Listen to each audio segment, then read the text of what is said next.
Hi guys, good night everybody. Just let me know if you guys can hear me before I start.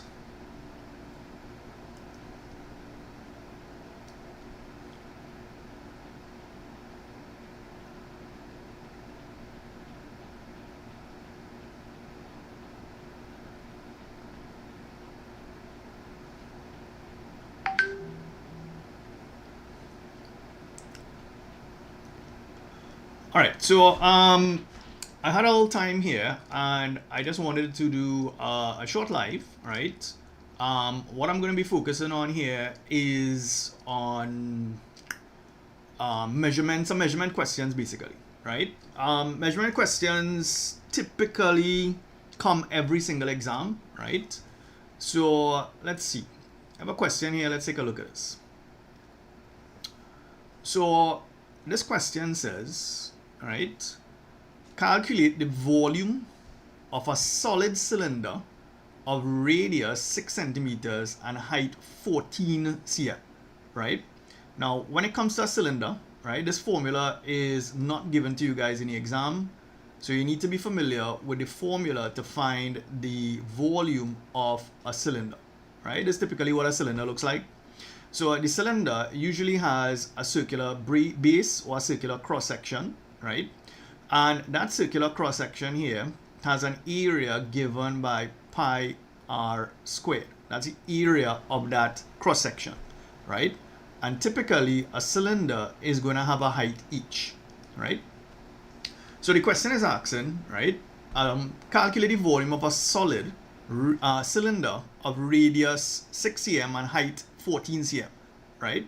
Now the volume of a cylinder is given by pi r squared h, and again that formula is not given to you guys in the exam, so you need to know it, right? Now most of the time CSEC will give us what is the value for pi, and they will typically tell us to take pi as either 22/7, right, or they might tell us to take pi as 3.14, right? Please use whatever value they give you in the exam. Normally when they give us 22/7, it is suggesting that something is going to cancel, right? So they might give you a radius of 14 or 21, something that is a multiple of 7, right? So use whatever they give you in the question. So in this question here, I'm going to use pi as 3.14 multiplied by the radius. Now they told you that the radius is 6 cm, right? So you're going to say 6 squared, right, multiplied by the height, which is 14. Right? Now always pay attention, because sometimes in questions they might give you radius or they might give you diameter. So in this case it's 3.14 multiplied by 6 squared, which is 36, by 14, and you're going to get a volume of 1005.8, let's say 3. I'm just going to round it off, right? So this here represents the volume of this solid cylinder, right? So that is part 1.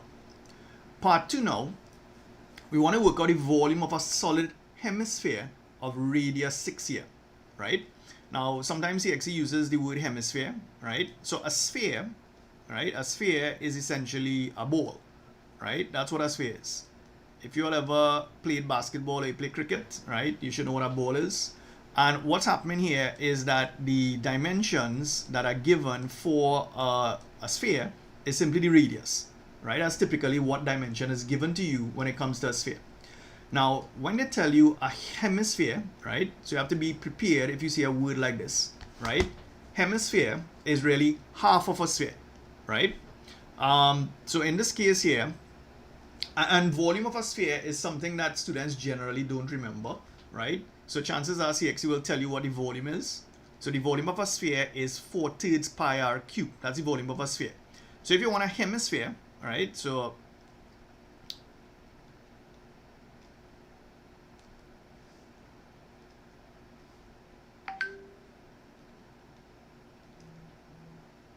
right, so when it comes to hemisphere, all we're going to do, we're going to take that formula they give us here, and we're just going to divide by 2, because you want a hemisphere, half a circle, right? So this is going to be 4/3 multiplied by pi, which in this case we're taking it as 3.14, right, multiplied by the radius cube, which is 6 cube, right, and you're going to divide that by 2, right? So whenever you all see the word hemisphere, take that same formula they gave you there and just divide by 2.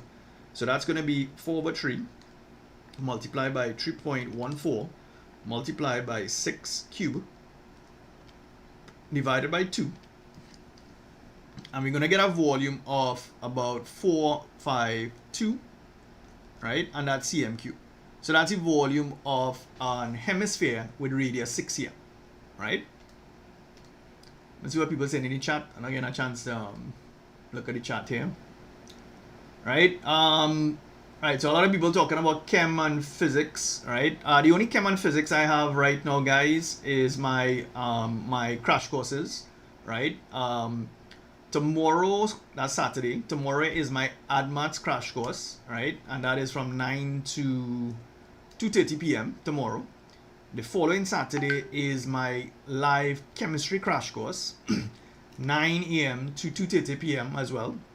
And the following Saturday is my physics crash course, right? These crash courses are paid crash courses, by the way, right? If I do get a chance, I may come live on YouTube, right? But all right, so let's see what else we have to do here, right? So we worked out the volume of a cylinder and we worked out the volume of a hemisphere, right? So now we have a solid here. So we have a cylinder and a hemisphere, right? In part A are joined together to form this solid. So basically we had the hemisphere, we worked out the volume, and we worked out the volume of the cylinder. Are we making this solid shape here, right? And the solid is made of steel, and 1 cm of steel has a mass of 7.85, right? So before I do anything, let's look at the volume. So the volume of the hemisphere was 452. So this piece on top here was 452 cm cubed, right? That's the volume of the hemisphere on top, right?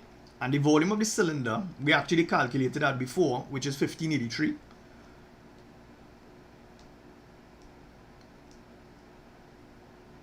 Right? So you know the volume of the hemisphere, you know the volume of the cylinder. Now they said this solid is made of steel, and 1 cm of steel, 1 centimeter cube of steel, has a mass of 7.85 grams. In part 1, they said show that 1 cm cube of steel has a mass of that in kilograms. Well, the thing is, if 1 cm cube has a mass of 7.85 grams, right? And if I want to convert this here to kilograms, what we're going to do, we're going to divide this by 1,000, right? If you divide this by 1,000, you're going to get 0.00785 kilograms, right? So if you want to convert from grams to kilograms, you're simply going to divide by 1,000. That's what you're going to do, right? Part 2, they said calculate the total mass of the solid, right? Now here's what you're going to do in a scenario like this. You know, you can actually work out the total volume, right? So the total volume is simply going to be the hemisphere, which is 452, right? Plus the cylinder, which is 1583, right? So that's going to be 452 plus 1583, and you're going to get 2035. Right, and that's cm cube, right? So we have the total volume of this solid here. So if you want to work out the total mass, right, based on the information they gave us there, we know that 1 cm cube, right, of this steel material, right, has a mass of 0.00785 kilograms, right? So therefore, we're going to take that 2035, right? And you're going to convert that into kilograms. So if 1 cm cube is equal to that, 2035 will simply be 0.00785, right, multiplied by 2035. Right? So we actually working out the total mass of the solid here. So that's 0.00785 multiplied by 2035. And you're going to get a mass of about 15.97, right, kilograms. So that's the total mass of this thing here, right? 15.97 kilograms, right?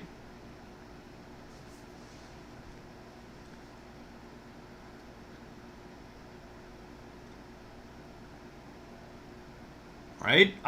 So I've seen a lot of people asking about certain things like geometry transformations, right? So guys, all you all need to do, just go on this same YouTube channel here and just do a search, right? I have a lot of videos on transformations.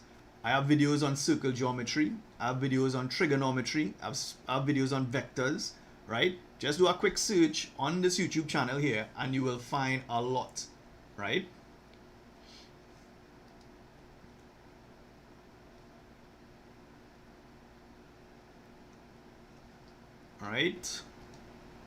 All right, so that's part one, part two. Let's see what else you have in this question here. All right, now 2000 cm cube of iron is melted down, right? And some of it is used to make 50 spheres with radius 2 cm, right?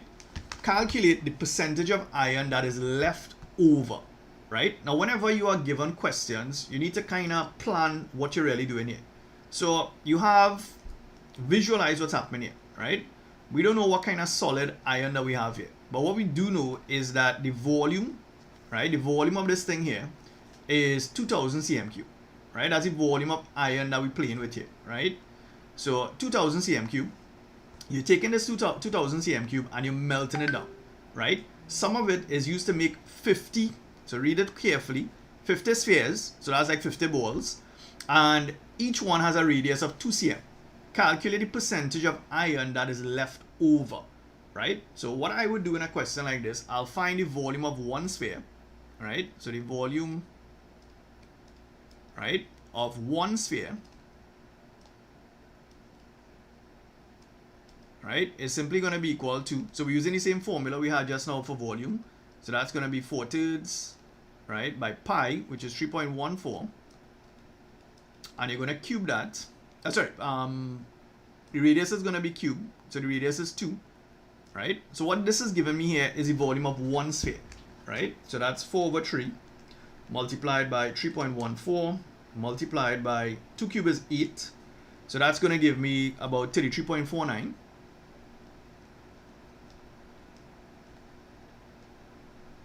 Right? So that's the volume of one sphere.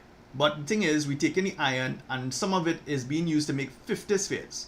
So what I will do, I'll work out the volume of 50.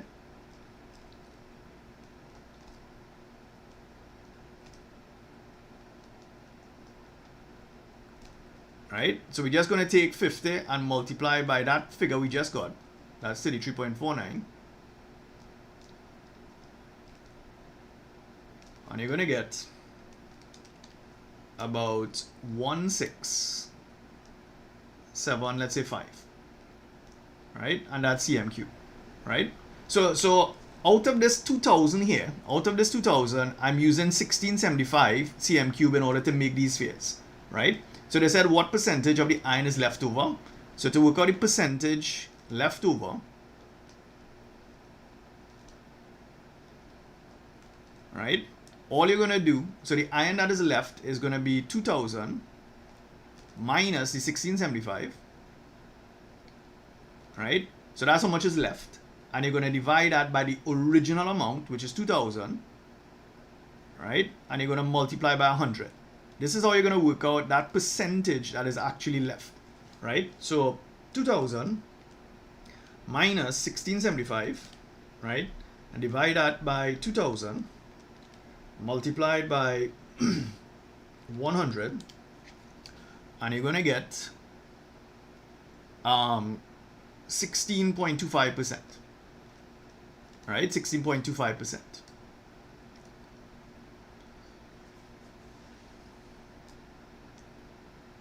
Right? Some of you all asking about pi, right? When it comes to pi, like I said, CSEC will tell us what to use, right? Either we're going to use 3.14 or 22/7, right? There have been exam questions where they forgot to give you pi, yeah? And if they do, you just take it as 3.14. Right? All right, so this is let me just check this again here. 2000 minus 1675. All right, so that's the percentage that's left over. Now, in the second part here now, they said the iron leftover is used to make a cube, right? So we melted on the 2000 cm cube and you made these 50 spheres and the remaining iron now is going to be used to create a cube. And I want to know what is the size of one of the edges of this cube here, right? So the remaining iron, we're just going to melt it, and we're going to make this cube here, right? Now the remaining iron, or the volume of this remaining iron here, right, would have been the 2000 minus the 1675, and you're going to get 325. So this volume here is 325 cm cube, right? That's the volume of this cube that we're going to get here. And we want to calculate the length of one edge of this cube. So the volume of a cube, you all need to know this, it's not given in the exam, it is given by side cube, right? So let's call one of these sides here, let's call it S, right? So therefore S cube is equal to the volume of the sphere, the volume of the cube, which is 325. So therefore S is simply going to be equal to the cube root of 325. And this here is going to give us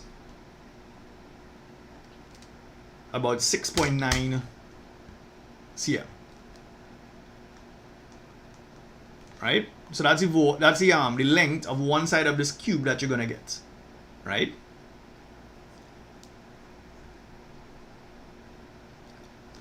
Somebody's asking how did I get 325? This 325 is by taking the 2000, that's the original amount of iron that you melted, and you're minusing the amount that was used to make these spheres, the 50 spheres. So that's 1675. You have to subtract these two numbers here, and that's how you're going to get 325. Right?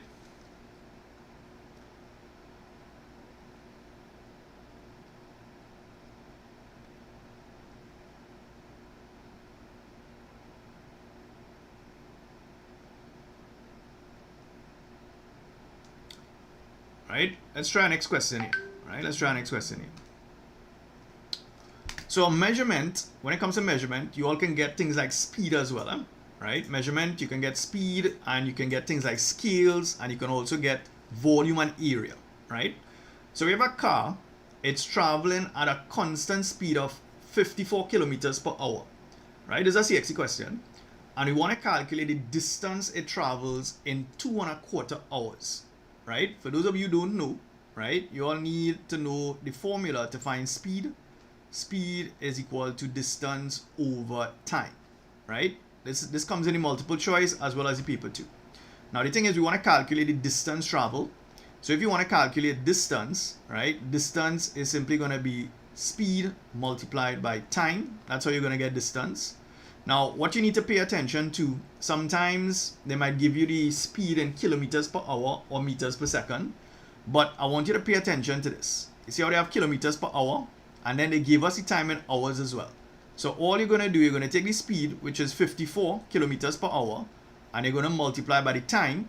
So the time is 2.25 hours, so that's 2.25. So your units are consistent. This here is in hours, and this time that they give us here is also in hours. So there's no need to convert anything. So this is simply going to be 54 multiplied by 2.25, and you're going to get 121.5. Right? And that's 121.5, in this case is kilometers. Right? So that's part 1.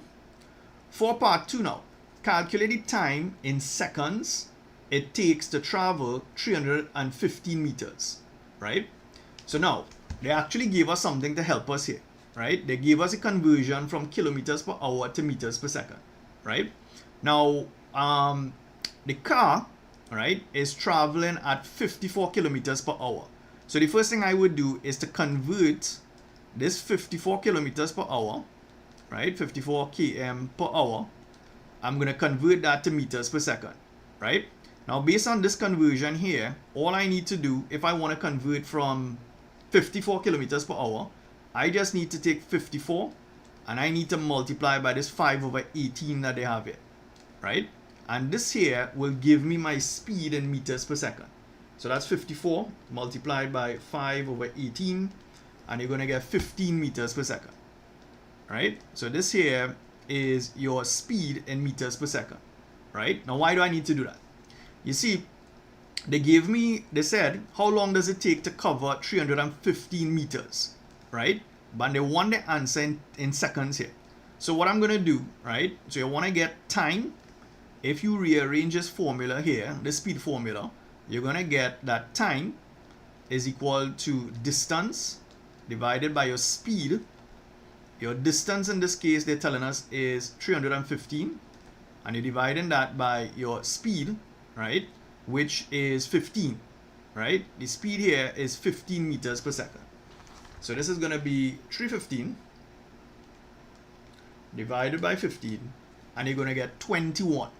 But this 21 here is actually in seconds, right? That's 21 seconds, right?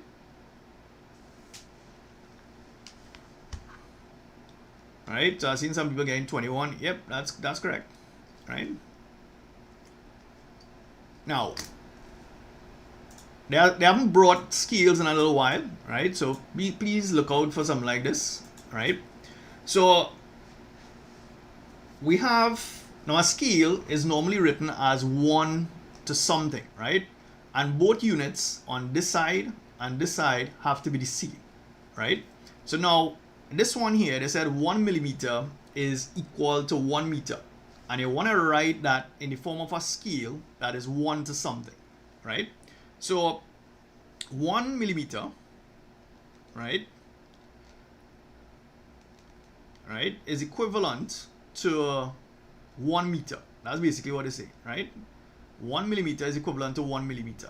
Now, on the left-hand side, you already have 1 here, right? So what you need to do, you need to convert this here into millimeters, right? You need to convert that into millimeters, right?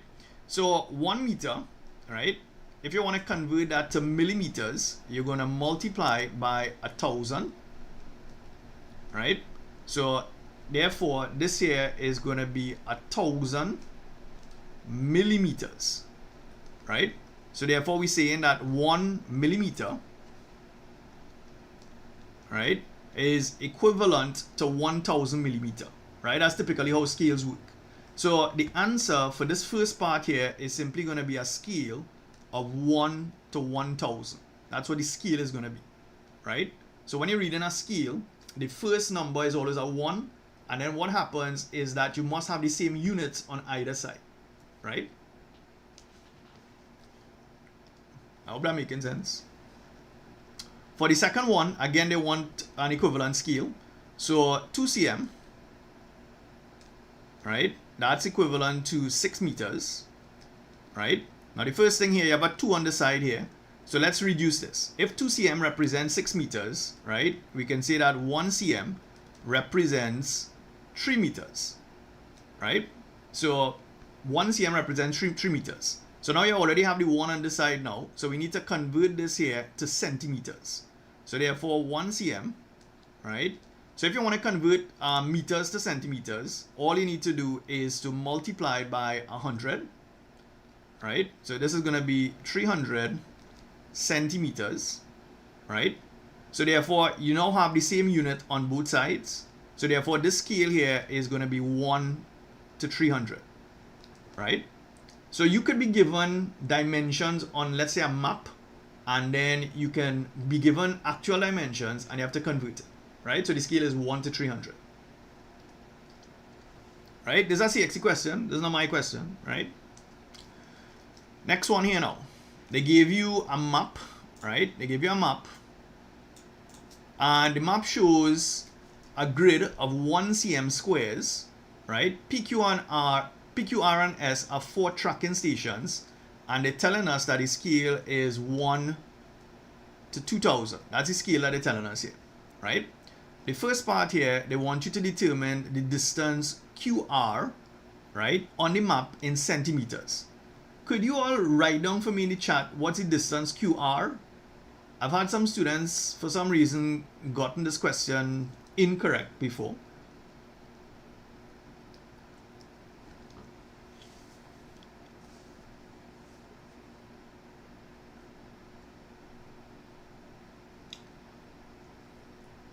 What's that distance there that they're talking about?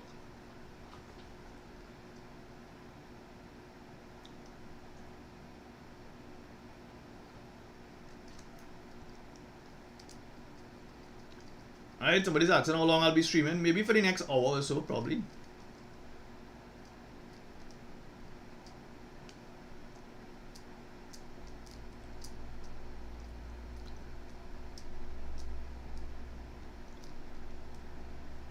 Right, how come I don't do CAPE? Right, it is because I teach so many CSEC subjects, right?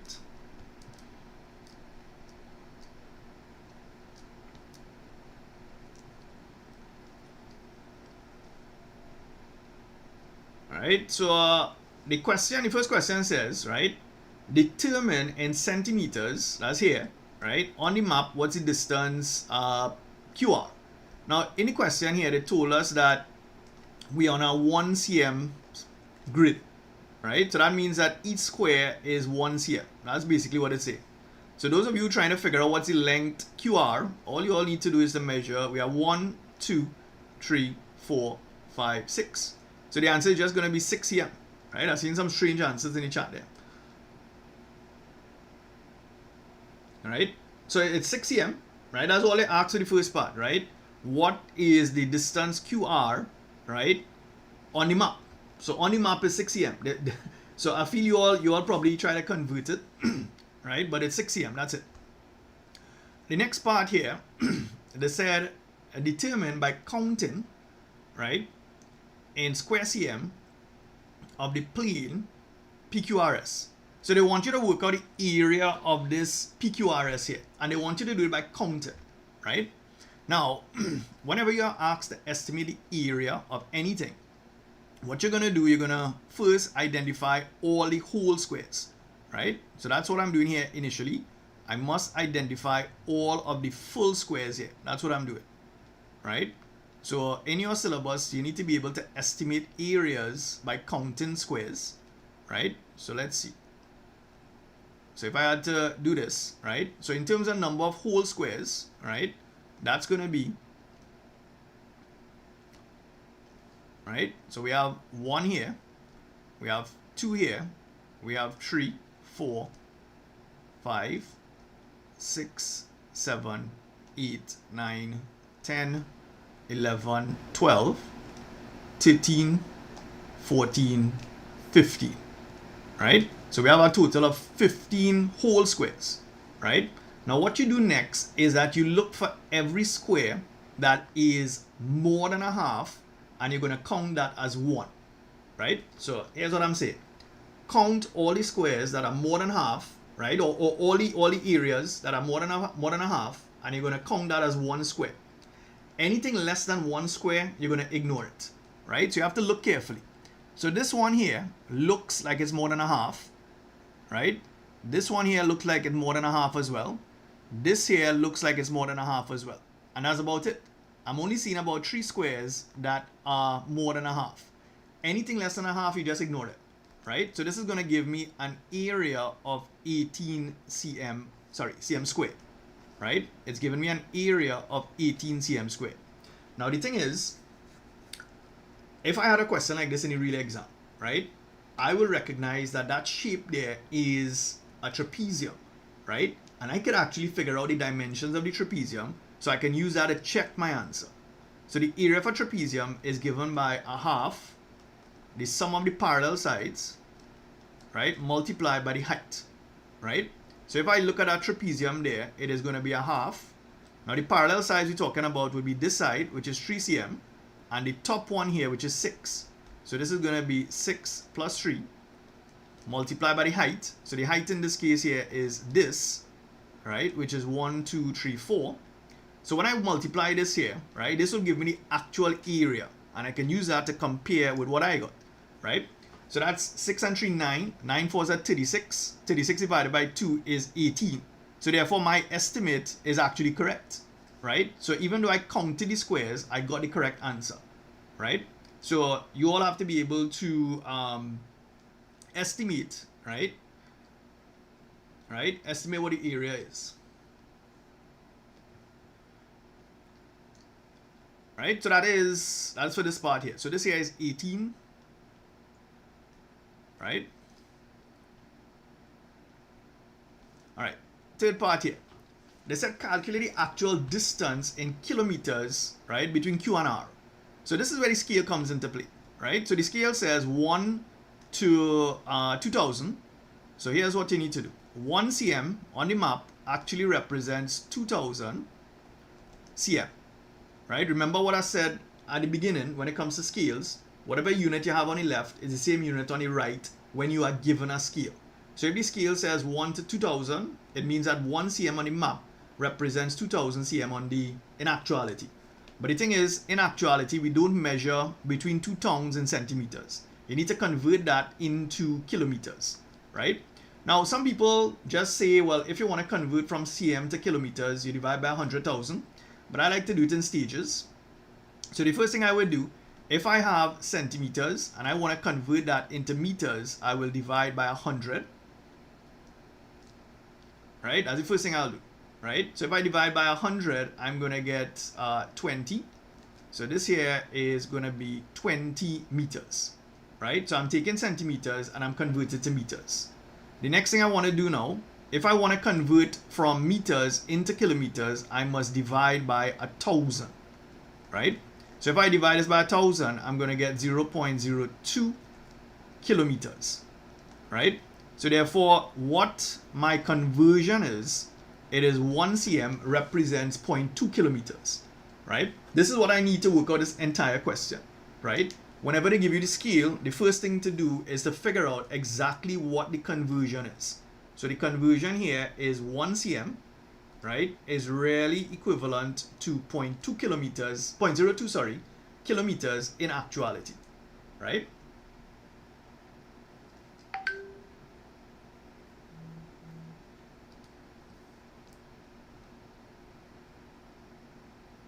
Right? So now, they said what is the actual distance, right? So to work out the actual distance, since you know the conversion, right? Our actual distance on the map was 6 cm. So all I need to do is to convert 6 cm to kilometers. So we're just going to take 6 and multiply by 0.02, right? So that is 6 by 0.02, and you're going to get 0.12 kilometers. Right? So I saw some of you all put this in the chat. Yep, that's basically what we do to work out that distance in actuality, right?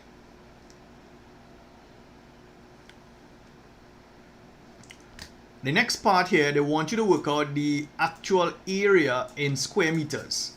Now guys, generally students, they kind of mess up this part of the question. When it comes to scales and area, students have trouble with this, right?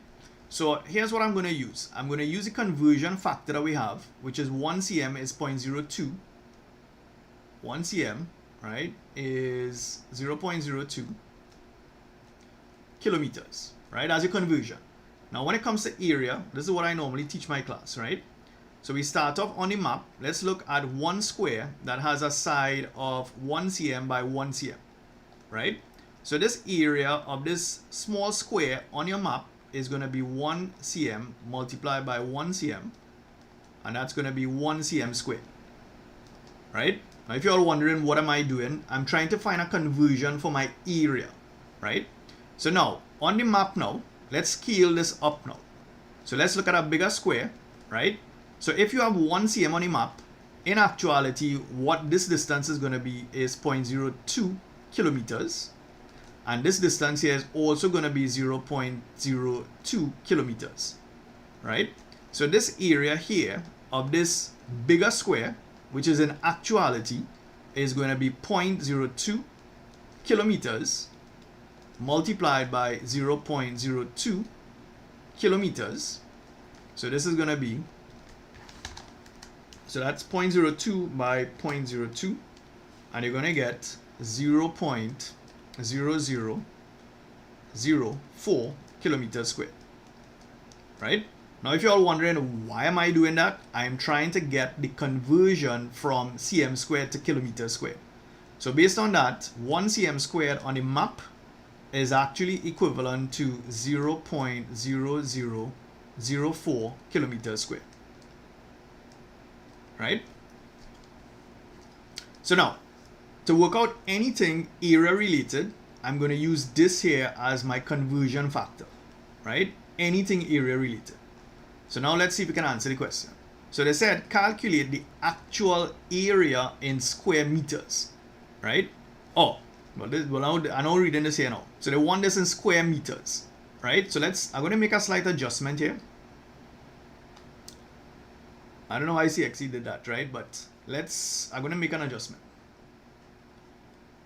right? They said square meters. They don't want it in kilometers, right?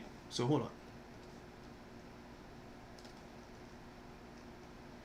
I'm going to work in meters here, right? Let's go back to when I was doing the conversion. So with respect to the conversion, right? This here was 1 cm, right? So 1 cm is actually 20 meters, right? 20 meters. So I'm going to use this here as my conversion. 1 cm is 20 meters. So let's change the dimensions here to 20 meters and put 20 meters here, right? So if you multiply 20 meters by 20 meters, right? That's going to give us 400 meters squared, right? So the conversion is 1 cm squared is 400 meters squared, right? So if you're wondering why I made that switch, is because I read the question here and it says they want their answer in square meters, right? So 1 cm squared is equivalent to 400 meters squared, and the area that we estimated was 18. So this is going to be 18 cm squared, right? And we're just going to say 18 multiplied by 400, and that's going to give us our answer, right? And that's going to be 7,200 meters squared.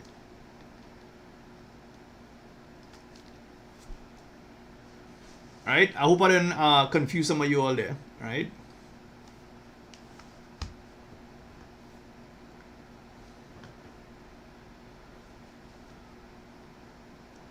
Right? So we could get scales next week Friday. You don't know.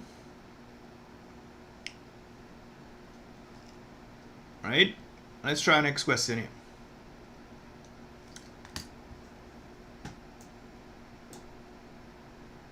Right? This one is also a CSEC question, right? So they have a wooden toy, right, in the shape of a prism, right? Now when it comes to a prism, guys, I want you all to think of a prism having a uniform cross section, right? So the first thing they want you to calculate here is to calculate the length EF, right? Where is EF, right? So EF, right, is this length here, right? That's this length here. Now, if I look at that triangle,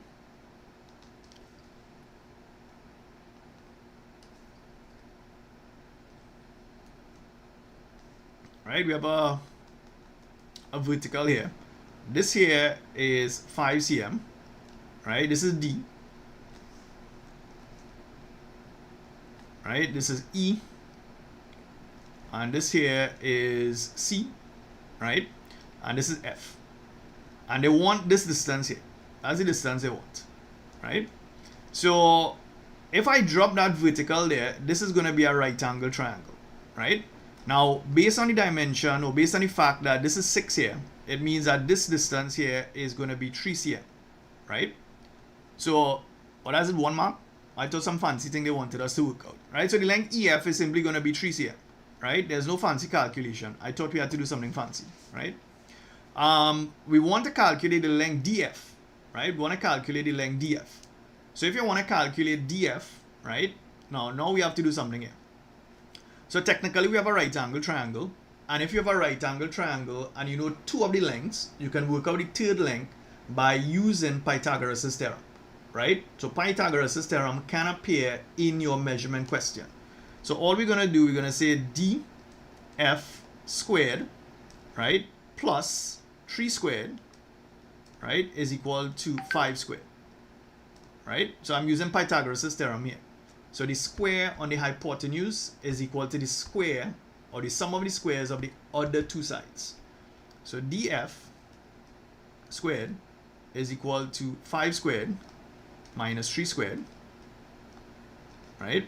So DF squared is equal to 25 minus 9. So DF squared is equal to 16, right? So DF is equal to square root of 16. So therefore DF is equal to 4 cm, right? So that length there is 4 cm, right?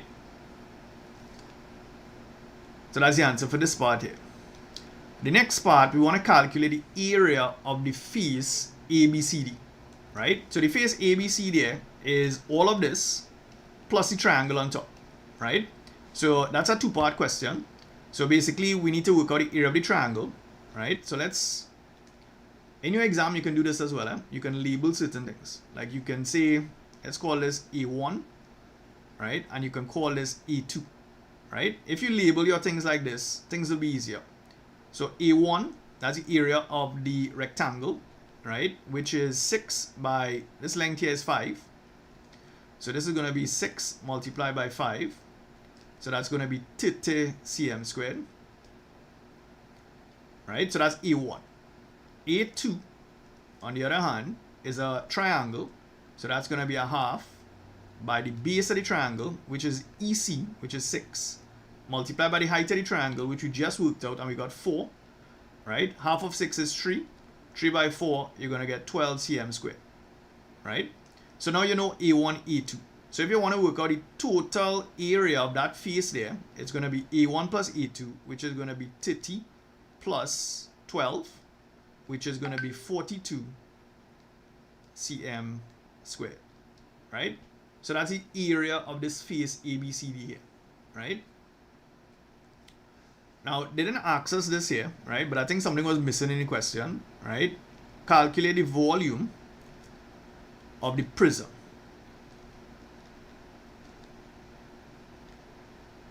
Right? That's something they can ask us there. Calculate the volume of the prism. So, guys, when it comes to a prism, right? No matter what shape we have, right? Once you have a uniform cross-section, right? And it's separated by some distance, it is simply going to be this area multiplied by this length here. That's how you're going to work out the volume of any prism. So the thing is, the volume of this prism is given by the cross-sectional area multiplied by the length of the prism.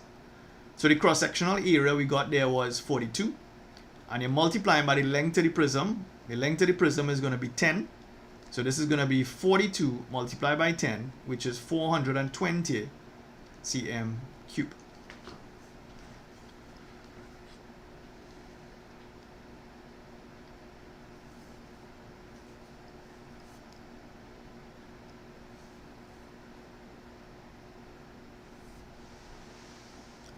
Right? Yeah, so I've seen some people have that as well, right? So guys, if you haven't done so as yet, please ensure that you hit subscribe and like, right? If you like my free work, right, all I'm asking you to do is to hit subscribe and like. That's all, right? So I'm going to take you much to do that, right? All right, let's see what other question I have here.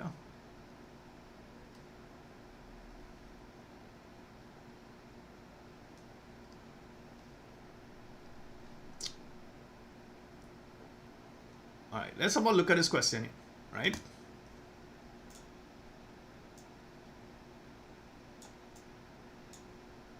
All right, so a rectangular block of wood, right, is 6 centimeters high, right? The cross section of the block is a square of size 16 centimeters, right? A cylindrical container is carved out of the block. The cylinder is 5 centimeters deep and the diameter of cross section is 14. The figure above, not drawn to scale, shows the top surface of the container, right? So whenever they give you questions like this, guys, you need to read it carefully and try to understand what is being told to you, right? So first of all, you have a rectangular block of wood, right, that is 6 centimeters high, right? So you have a rectangular block of wood. Let's see. So it's as if we have something like this, right? Actually, wait, hold on.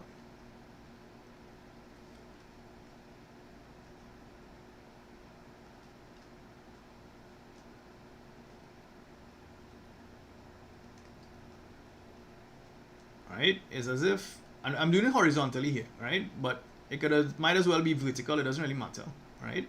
So let's say we have this block of wood here. That's essentially what we have, right? And they're telling us it is 6 cm high, right? And the cross section is a square of sides here. Okay, I need to draw it vertical, right, for it to make sense. Hold on.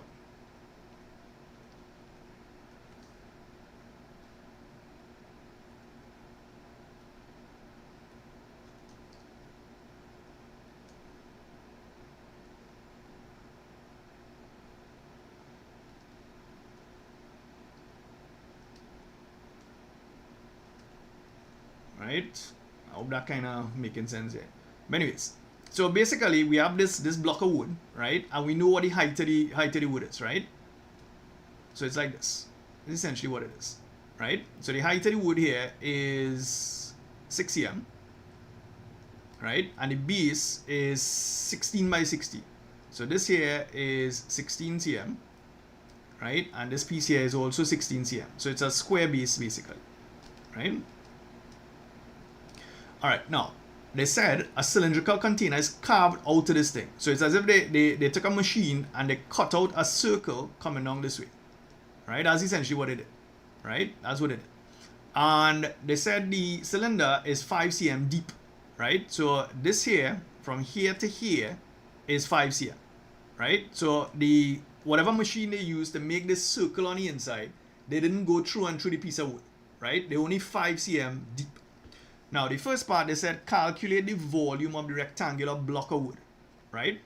Could you guys quickly calculate that for me? What's the volume of the rectangular block of wood? Let's see if you all can work that out.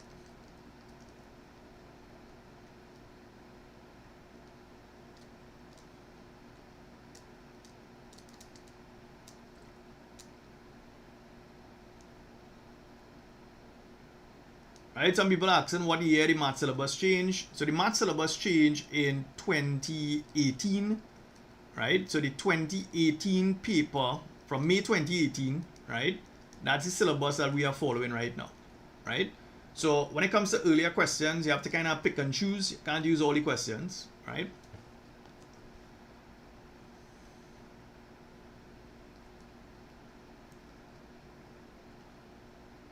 Right, I've seen a lot of people with the correct answer, or at least an answer that looks correct.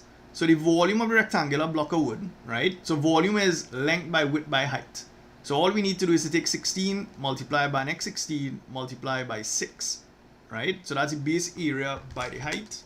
So that's 16 by 16 by 6. And yes, that's correct, 1536. Right, this is volume here, right? So that's the answer for part E. The next part, they said they want the area of the wooden top surface of the container. What's the area of the wooden top surface of the container? Now read this carefully, right? What, could you calculate that for me? What's the area of the wooden top surface of the container?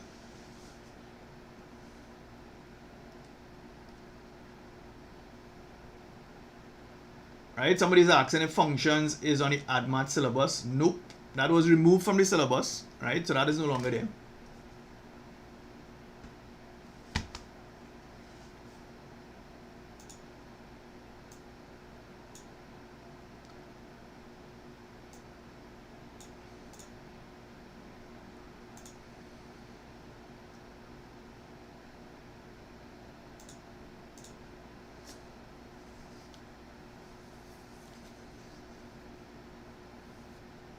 Read the question carefully. Yeah? I've seen some answers coming in here, but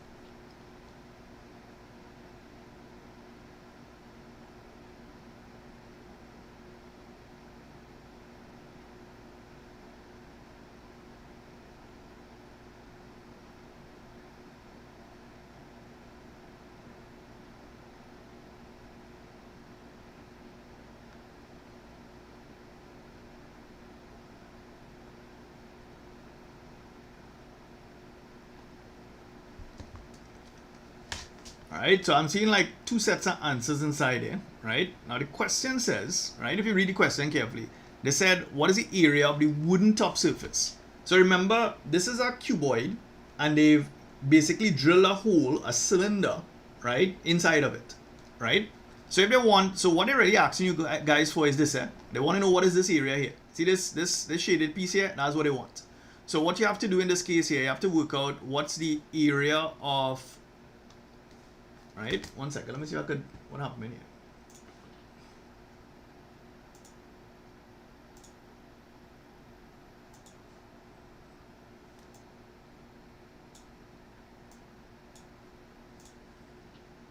All right.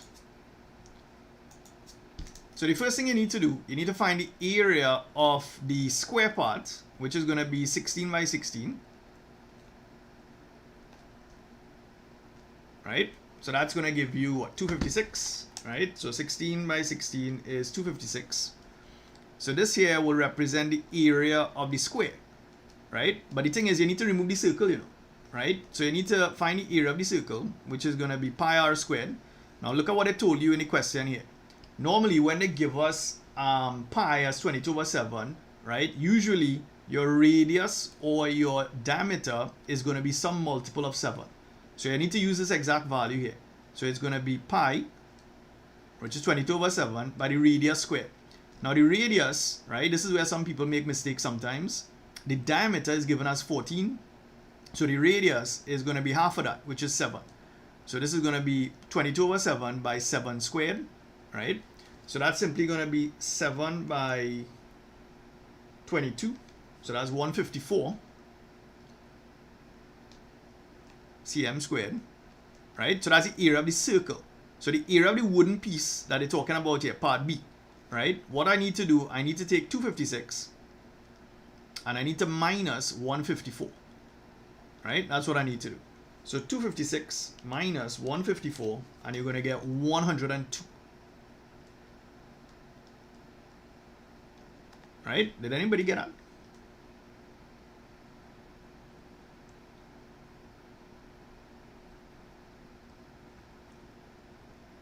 Right? Yeah, I see 1 or 2 people had 102. Yeah, 102 is the correct answer, right? Right, somebody's asking about decimal point. Sometimes it depends. So in a case like this here, well, you have no decimal points here, but usually you can give your answer to 1 decimal place if required. Right? So read the question carefully. It said the area of the wooden top surface, right? The next part, they want the capacity of the container, right, in liters. What's the capacity of the container in liters? So because you created a cup, that's essentially what we did. We had a rectangular, we had a cuboid, right? And you remove a cylinder from it, right? What you're left with there, that has a capacity. That container can hold something. You can pour water in it, you can pour juice in it. It has capacity, right? Could you all attempt to work that out? What's the capacity of this container in liters?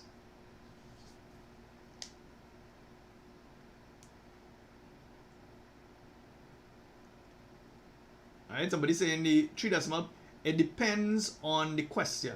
So like if you work out an angle in your maths exam, angles are typically given to 1 decimal place, right? Or CSEC might tell us, you know what, write your answer to the nearest degree. So it depends on the question. It is not always 3 decimal places, right?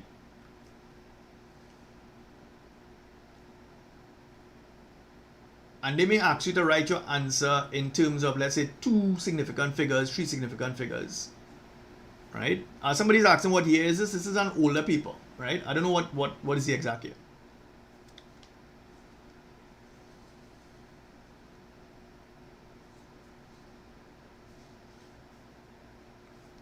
All right. See now, some people put in some answers.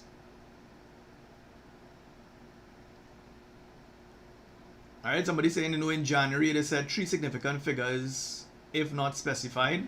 I'll have to double check that, right? But that could work though. 3 significant figures, that could work. Yeah, this is a past paper question here. This is not my question. This is a CSEC question, right?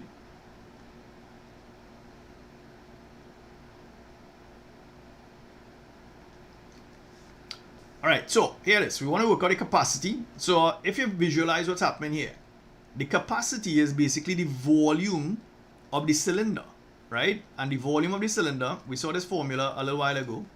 V is equal to pi r squared h, right? So in this case, again, we need to take pi as 22/7, right? Multiply by the radius squared. The radius is going to be 7. 7 squared multiplied by the height. Remember, in the question they said you created a cylinder and it had a height of 5 cm, right? So what you need to do, you need to work this out here, which is 22/7 multiplied by 49 multiplied by 5, and you're going to get 770, right? And this here is in cm cube. But the question says they want the answer in liters. So when you want to convert from cm cube to liters, right, all I need to do is to take that figure here that we got, and you're going to divide that by 1000, right? And that's going to give me my answer in liters. So the answer in liters is going to be 0.77 liters, right? So this is a common thing that we get in the exam, converting from cm cube into liters. We have to divide by 1000, right?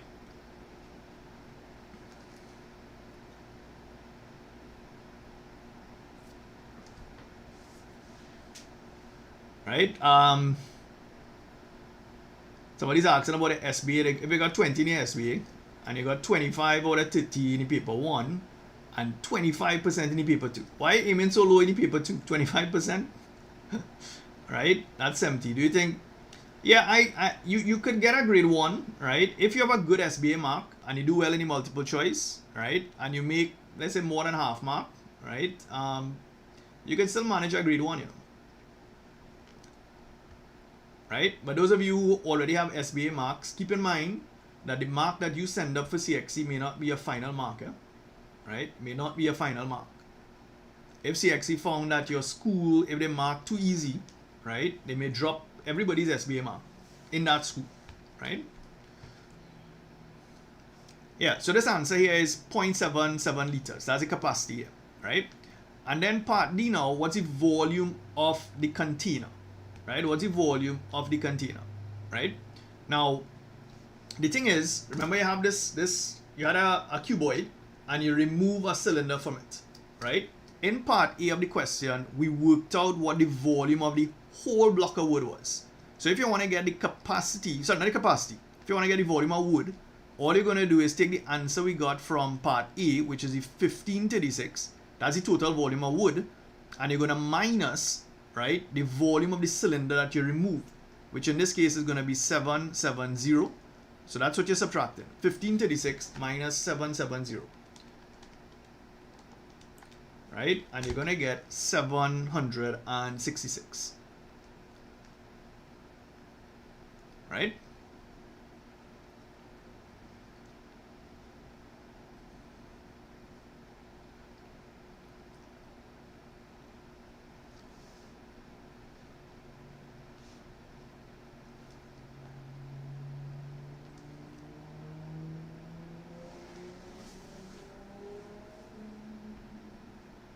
Right, I've seen some of you all saying you got like 19 in the SBA, which that's pretty good, right? That's pretty good.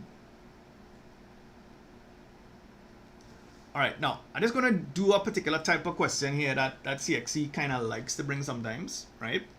So let's see, I had a cylinder, right?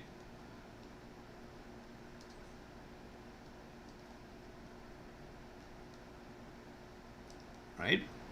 And let's see, I'm just going to put make up some figures here, right? Let's say this is 12 cm, right? That's the height, right? And let's say this radius here is 4 cm. Now this is something that they like to bring, right? And let's say we have a larger container, right? But the radius of this larger container is different. Right? So let's say the radius here is, let's say, 2 cm. Right? Now, what CXC can do, they can tell you that they filled this container here right? Let's call this container A, and this is container B, right? And I fill container A with water, and I took all of that water, right? I took all of that water, and I did this. I poured it in this second container here, right? Now what's going to happen is that it's going to fill, yes, right? And the water level is going to rise, right? So we don't know where it's going to fall, but you could be asked to figure out what is the depth of the water in the second container, right? This is something that they like to bring, right? So we have all of the water in the first container. You're going to pour it in the second container. Now the second container has a different dimension here, and we want to work out what is the height, right? So let's see what's happening here, right? Somebody get 220 in the SBA. Yeah, I don't think that's grade 1 material though, right? If you get 2 in the SBA. Alright, so if you have a question like this, the first thing you should do is to work out the volume of the water in the first container, which is going to be pi r squared h, right? So let's take pi as 3.14. Right, pi is 3.14, right? So this here is going to be 3.14, right, multiplied by the radius squared. So the radius in this case is 4, so that's 4 squared multiplied by the height, which is 12, right? So that's the volume of the water in the first container. So 3.14 multiplied by 16 by 12, and you're going to get about 602.9 cm3. Right? So that's the volume of liquid in the first container. Now I'm taking that water and I'm pouring it in the second container, and I want to figure out what's the depth in the second container. So all we're going to do, we're going to use the same formula, right? So the volume of the container B here is going to be pi r squared h, and that's equal to the volume of the second container. So 3.14, right, multiplied by the radius of the second container, which is 2 squared, multiplied by your height, which you don't know what the height is, right, is equal to the volume of the liquid in the second container. Now the volume in the second container is basically everything you had in the first container that you poured out. So this here is going to be 602.9, right? Now I want you all to calculate h for me. Even though it may look simple for a lot of you all, there are some students who struggle just to work this out. So calculate h for me here.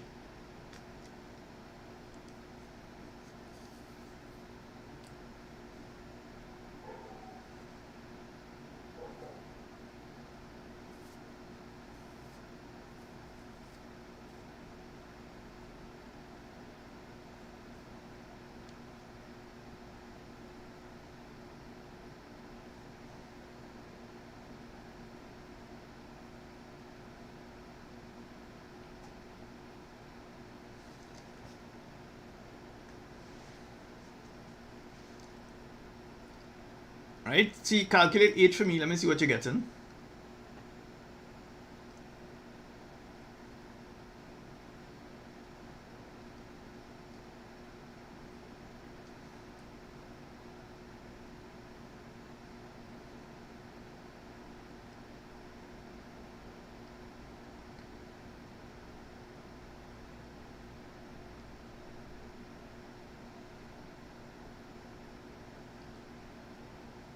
Right, I've seen people get around 48. Let's check that there. Right? So if I rearrange this here, h is simply going to be 602.9, right, divided by 3.14 multiplied by 2 squared. Right? That's how you're going to work out h here. So h is equal to, divided by, open brackets, 3.14 multiplied by 4, right? And you're going to get about 48, right? You're going to get about 48 cm, right? So those are the kinds of things that you do get in the exam, right? Moving liquid from one container to the next, right? Let me show you what else could come in the exam. So let's say we had a shape like this.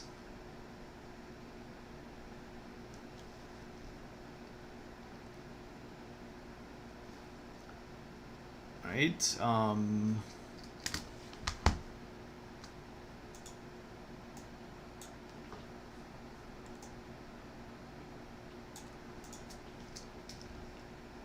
right? So let's say we have a triangular prism here, right?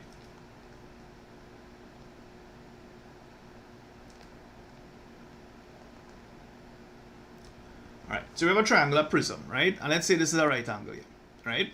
So let's say this is, let's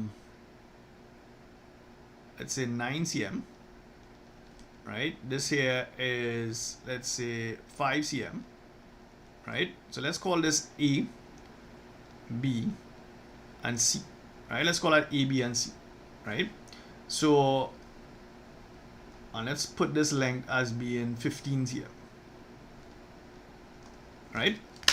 Now, when it comes to CXC here, there are several things they can access, right? So they can access things like this. Calculate, right? A, the length, BC, right? That's something they can access. They can also access to calculate the volume of the prism, right? They can also access to calculate the total surface area of the prism, right? So these are things that they can access in the exam here. So to calculate, let's start with the length BC, right? So you have a right angle triangle as the cross section, right? So this part A. If you want to get BC, BC is the hypotenuse. So we can say BC squared is equal to 9 squared plus 5 squared. So BC squared is equal to 9 nines are 81 plus 25, right? So therefore BC squared is equal to 106, and therefore BC is equal to square root of 106, right? So this is going to work out to about, let's say, 10.3 cm, right? So that's the length of BC there, right? So that's part A. We want to calculate the volume of the prism, right? Could you all calculate for me what is the volume of this prism?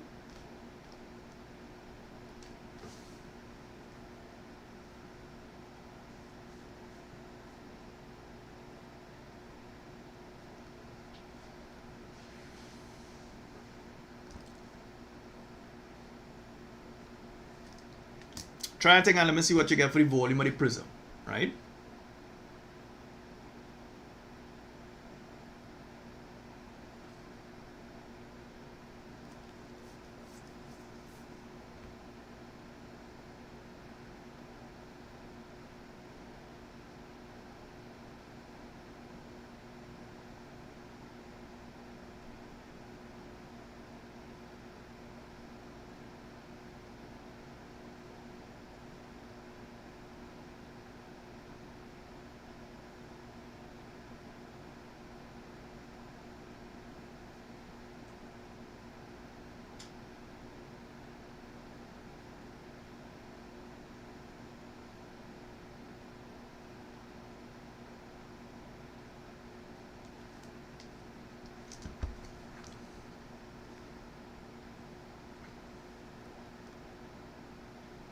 Right? I'm just looking for consistent answers here, right? So I've seen one answer appearing more than once in the chat here, right? We're working out what is the volume of this prism, right? So the volume of any prism, right, is given by the cross-sectional area multiplied by the length of the prism, right? Now the cross-sectional area, right, is actually this area of this triangle here. That's what it is, right? So the area of that triangle there is simply going to be base by height over 2, right? So in this case here, it is going to be a half multiplied by 5, that's the base, multiplied by the height, which is 9, right? So that's the area of that cross section there. That's the area of the triangle. Then you have to multiply by the length of the prism. The length of the prism is 15, right? So you're going to multiply all of this here by 15, and that's going to give you the volume of the prism. So that's 0.5 multiplied by 5 by 9 by 15, and you're going to get 337.5 cm cube, right?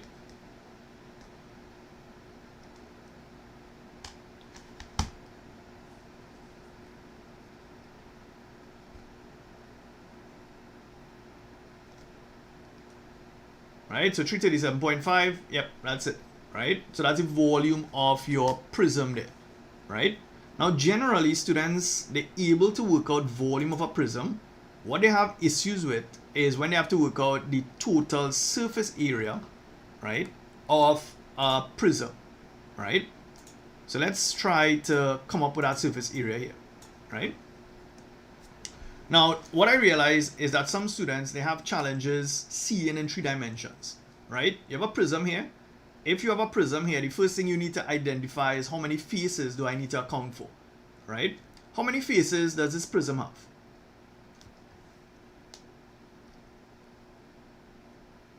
How many faces does that prism have?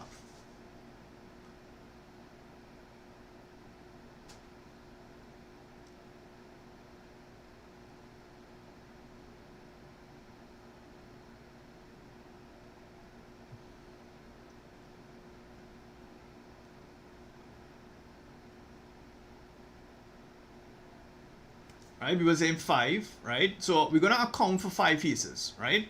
So let's start with the triangle first, right? So the first triangular face, right? So let's deal with that first.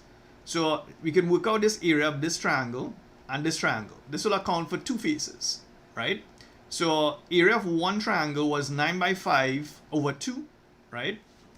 So 9 by 5 is 45. 45 divided by 2, and you're going to get 22.5, right?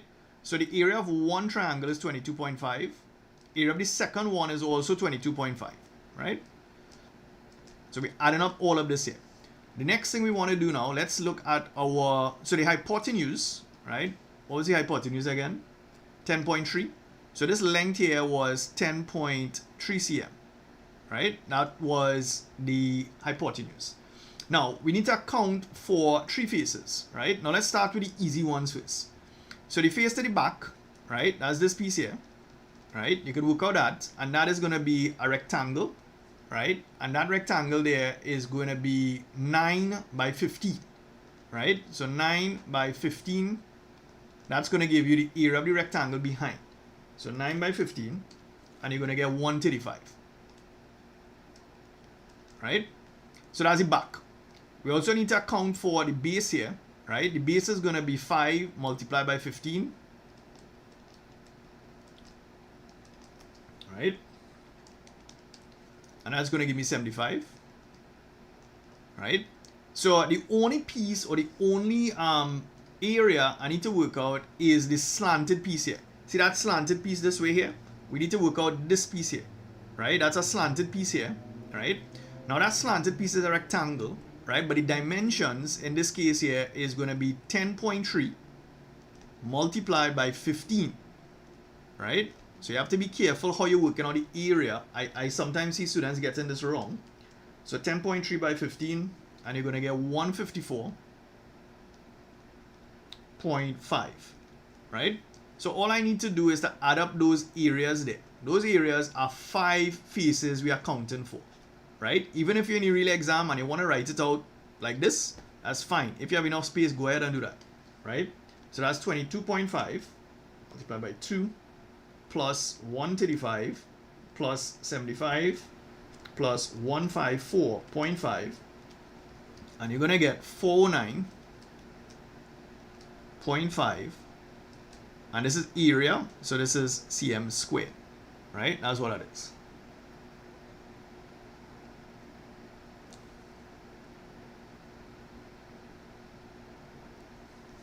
Right? So anybody saying off key here, don't just delete the message, you know, bump them off if you need to, huh? That's fine. I give you permission. Kick them out of the class if they're making, just wasting time here, right?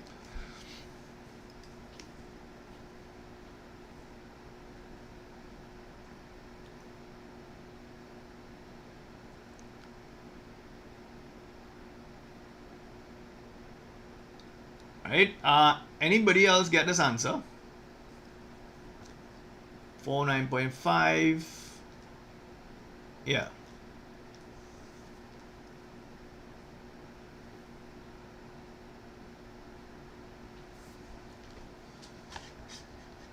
Alright, so guys, you see when it comes to surface area, the first thing you have to do is identify what faces do you have, right? Now let me show you. Some of you are not seeing it, right?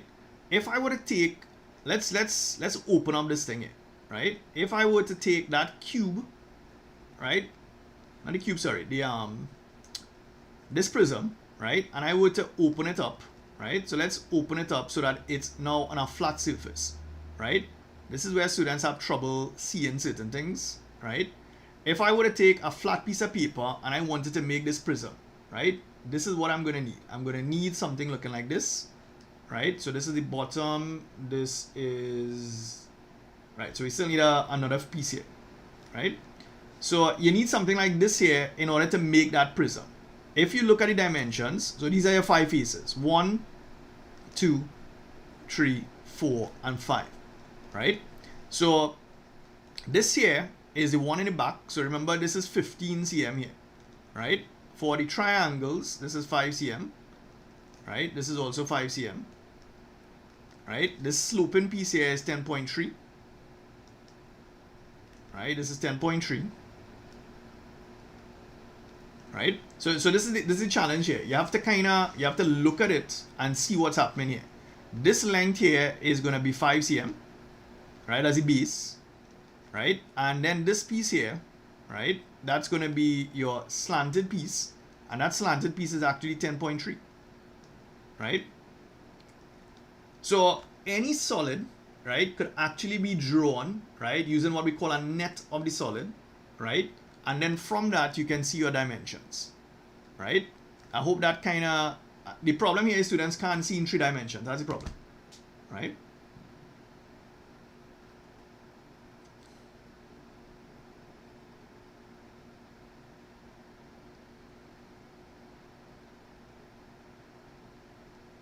Right.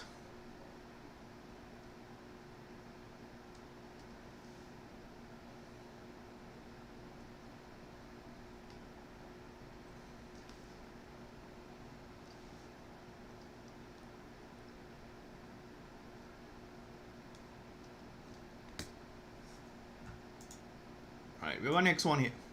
Alright, this one is also CXC, by the way. Alright, so they have a diagram not drawn to scale. It shows an open metal container, right? So if some of you are living in countryside, you know, you have animals and you want to feed them, you take a barrel and you cut it in half, right? And you use it to put water or something, right? That's what this is. So the cross section of the container is a semicircle of diameter 1.5 meters. The length of the container is 3.5 meters. Write down the radius of the cross section of the container, right? They want the radius, so they just want to know what is this distance here, right? So all you need to do for this one here is just take 1.5, right, and divide that by 2, and that's going to give you 0.75, right?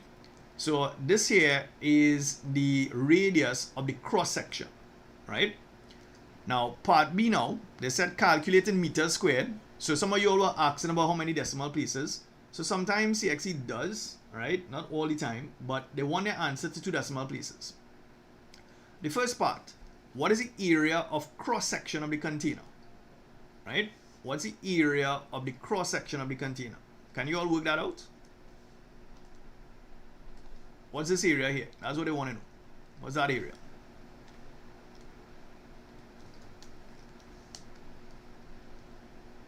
No, this is not paper 3-2. This is a normal paper 2.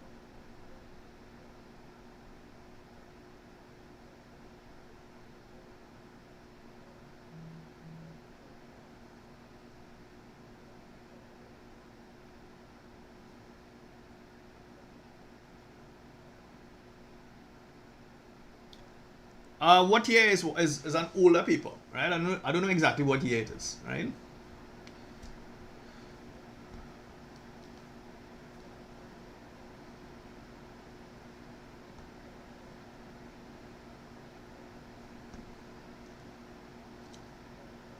Yeah, it's an older paper. It could be maybe 2010, 2013, somewhere there. I can't remember the exact year I pulled it from, right?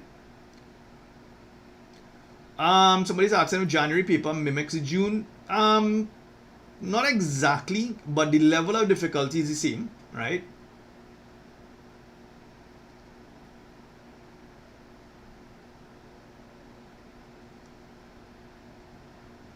Right, I've seen some answers coming in here. So all they want the area of cross section of the container, right? So they want to know what's that area here. So that area is a semicircle. So it's simply going to be pi r squared divided by 2. So it's going to be, now they told you to take pi as 3.142 multiplied by the radius squared. Now the radius we got just now was 0.75. And you're going to square that. But the thing is, it's a semicircle. So you have to divide it by 2. Right? So that's going to be 3.142 multiplied by 0.75 squared divided by 2. Right? So remember, they want the answer to 2 decimal places. Right? So I'm getting 0.88. Right? So yeah, that's correct. So I'm getting 0.88, and that's area, so that's cm squared. Right? So that's part 1. Right? Now the next part, they said they want the area, right? The outer curved surface area of the container. So they want the outer curved surface of the area. I don't know if anybody could get this one correct.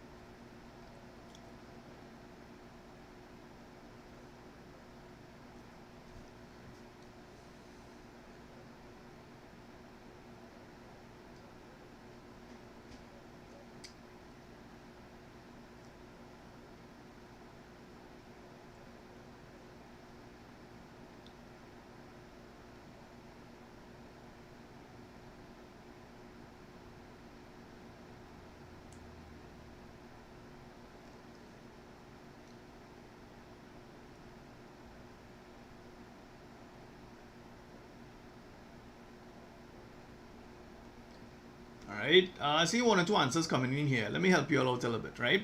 So when they're talking about the area of the outer curved surface, they're talking about this piece here, right?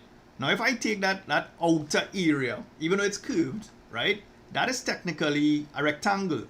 I hope you all realize that, right? That curved surface, if I put it on a flat surface, it's a rectangle, right? And this distance here, right, is actually half of the circumference of the circle. That's what our distance is there, right? And this distance here is actually 3.5 meters, right? So the biggest challenge students have with these questions is that they're not seen in 3 dimensions. That's the problem, right?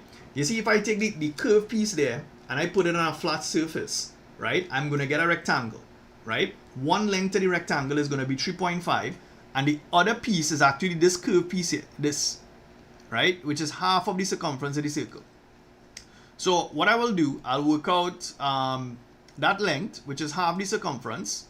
Now if you notice, there's no formula given here for, well actually no, wait, they give you what they give you here, curved surface area of a cylinder. Alright, so what I will do, they kind of give you a formula here.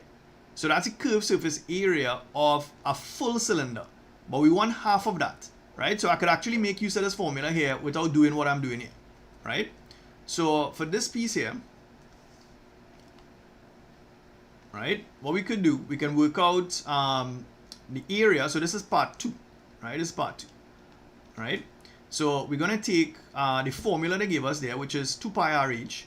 So that area is equal to 2 multiplied by 3.142, right? Multiplied by the radius, which we know was 0.75, right? Multiplied by h, which in this case was 3.5, right? But because you only want half of the cylinder, we're going to divide that by 2, right? So in this case, it's going to be 3.14, right? 2 multiplied by 0.75 multiplied.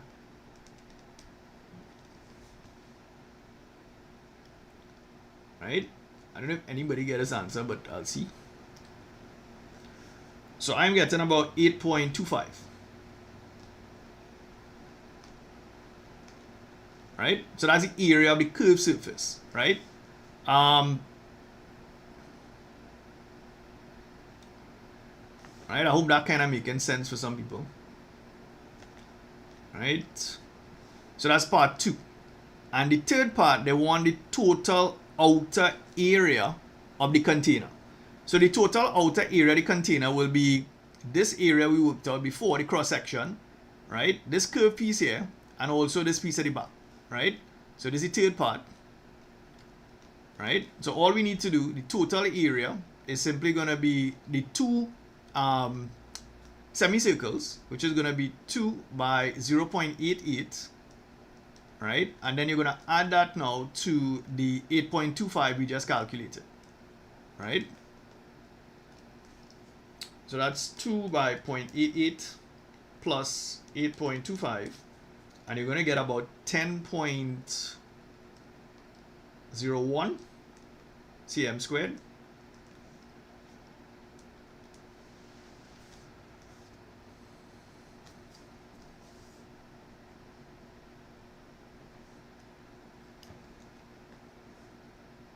Right? Let me know if this answer making sense. Well, right? Is it two semicircles, which is 0.88 by 2, plus the area of the curved piece, which was 8.25, right? And I'm getting 10.01, right? I'm getting 10.01. Anybody else getting that? Or okay, yeah, right? Okay, so some people have it. Great. All right, great. The next part, they want you to calculate the capacity of this container. Now, when it comes to capacity, guys, think of capacity as you're pouring something into it. So they want to know what's the capacity of this container here. How much can it hold, right? Now, this thing here is basically half of a cylinder, right? So what you should do, you'll work out, so this is part C, right? This is part C here. So the volume or the capacity of the container is simply going to be pi r squared h divided by 2, right? So pi r squared h, right, is the volume of a cylinder, but you want half of that. So this is going to be 3.142, right, multiplied by the radius, which is 0.75 squared, multiplied by the height of this thing here, which is 3.5, right, pi r squared h divided by 2. That's what's going to give us the capacity. So this is 3.142 multiplied by 0.75 squared multiplied by 3.5, and you're going to divide that by 2, and I'm getting 3.09, right? Oh wait, I just realized all the units are in meters, right? So hold on. So you see all these here. Let me change all these units, right? The entire question was in meters, right? So the area and the, right, that's something you have to pay attention to. So this should have been meters squared, right? This should have been meters squared. This is meters squared. Well, here, right? So look out for things like that, right? The dimensions were given in meters, right? All right, so that's the capacity of the container in, oh, by the way, this is volume, right? So that's, this is meter cube, right? Its capacity, its volume, it has to be meter cube, right? Now in part D now, they said water is poured into the container, right, at 30 liters per minute. Calculate the length of time in minutes it takes to fill this container, right? So you're pouring water, right, into the container at 30 liters per minute. Calculate the time in minutes it would take to fill this container. Could you all work that out? How long will it take to fill this container?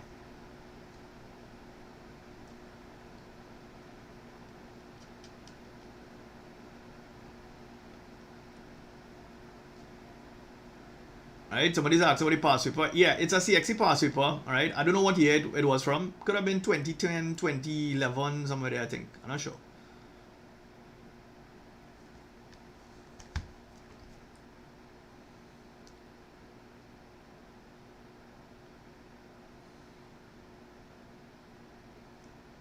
Alright, somebody saying 2018. No, I don't think it's 2018. It's before 2018. Yeah.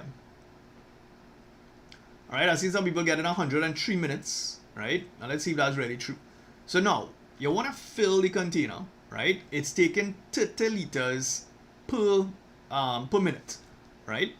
So the thing is, you have this volume here to deal with, right? 1 meter cube is 1,000 liters, right? So how are we gonna work this out here? All right, so it's 30 liters per minute, right? 30 liters per minute. So 30 liters, right? It takes 1 minute for that amount of water to fill, right? 30 liters per minute, right? Now they want to answer in what, minutes? Yeah, minutes, right?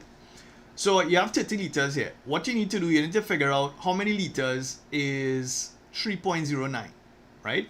Now if 1,000, right, liters is, I'm right, the other way, right? 1 meter cube, right, is 1,000 liters, right? Therefore, if you have 3.09 meter cube, right, that means that we're going to multiply this by 1,000. So this is going to be 3090 liters, right? So that's the amount of liters of water the container can hold, right? So all I need to do, if I want to work out how many minutes that's going to take to fill, right? So you need to figure out for 3090 liters, all I need to do is to take that figure, right, 3090, and you're going to divide that by 30, right? And that's going to give you an answer here. So 3090 divided by 30, right? And you're going to get exactly 103 minutes, which is what you guys are saying, right? So I agree with that. It is going to be 103 minutes in order to fill this thing, right? All right. All right, guys. So it's an hour and a half already, right? So I'm going to pause here, right? So if I do get a chance over the weekend, I'll go live again, right? I won't be available Monday, Tuesday, or Wednesday, right? Because I have my official crash course with my students, right? So if I do get a chance, I may come live the night before the exam, probably, right? The exam is next week Friday. So maybe Thursday night I might come on live, but I'll see, right?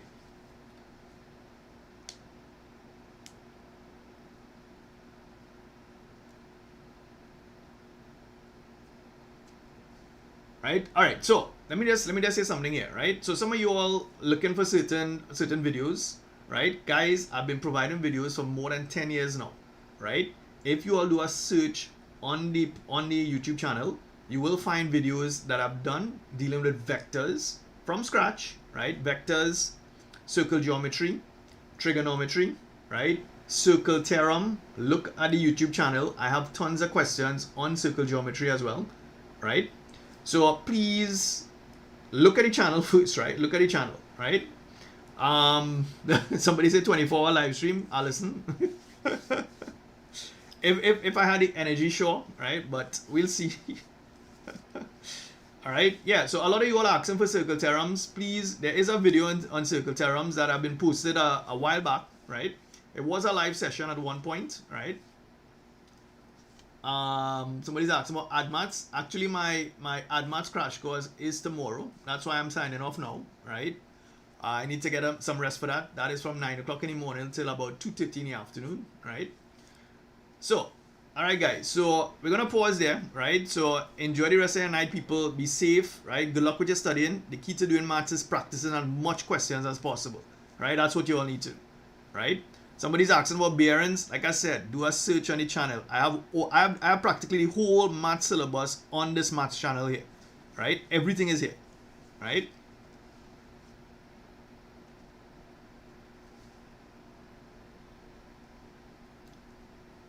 All right. Some people say an updated one. All right, guys. So that's it for me, right? So enjoy the rest of your afternoon, people. Be safe, and I'll see you guys soon. All right. Take care, people.